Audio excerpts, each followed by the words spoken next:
মিথ্যাবাদী নরেন্দ্র মোদী নিজের মিথ্যার জালে নিজেই জড়িয়ে গেল। পশ্চিমবঙ্গে এসে মিথ্যাবাদী নরেন্দ্র মোদী মিথ্যা ভাষণ দিয়ে বাংলা ও বাঙালিকে বদনাম করার চেষ্টা করছিল, কিন্তু এই হিন্দু বাঙালি যে প্রমাণ ফাঁস করেছে তাতেই এই মিথ্যাবাদী নরেন্দ্র মোদীর মুখে পুরোপুরি ঝামা ঘষে গেছে। তো চলুন এই ভিডিওটি ধৈর্য ধরে শেষ পর্যন্ত দেখুন যে মিথ্যাবাদী নরেন্দ্র মোদী নিজের মিথ্যার জালে নিজেই কিভাবে ফেঁসে গেছে। এই ভিডিওটি ধৈর্য ধরে শেষ পর্যন্ত দেখলেই প্রমাণ পেয়ে যাবেন। বিশ্ব মিথ্যাবাদী পশ্চিমবাংলায় এসে বলছে পশ্চিমবাংলাকে এর আগের সরকার অনুপ্রবেশকারীদের রাজ্য বানিয়ে রেখেছিল। সেটা যদি হয়ে থাকে প্রশ্ন তো থাকতেই পারে।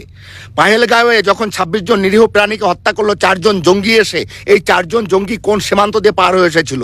পুলামাতে 300 কেজি RDX দিয়ে 40 জন সেনা জওয়ানকে উড়িয়ে দিয়েছিল। এই 300 কেজি RDX এবং জঙ্গি কোন সীমান্ত দিয়ে পার হয়ে এসেছিল? উরি পাঠানকোট যখন হামলা হয়েছিল তখন কোন সীমান্ত দিয়ে এই জঙ্গিগুলো পার হয়ে এসেছিল? আপনার বাড়ির কাছে দিল্লিতে বোমা বিস্ফোরণ হলো, এই জঙ্গি কোথা দিয়ে আসলো এবং দিল্লিতে বোমা বিস্ফোরণ করলো? Central force, BSF, border security force আপনাদের আন্ডারে কাজ করে, সেন্ট্রাল গভর্নমেন্টের আন্ডারে কাজ করে। তারা সীমান্তে বসে কি শুধু খৈনি খাচ্ছিল বসে, না হ্যান্ডেলিং করছিল? জবাব তো আপনাকে দিতে হবে। এইসব মিথ্যা ভাষণ দিয়ে মানুষের মন ভোলানো যায় না। চুরি করে ভোটে জিতে সরকার গঠন করা যায়, আসলে মানুষের মন পেতে গেলে সত্যি কথা বলতে হয় এবং মানুষের জন্য কাজ করতে হয়।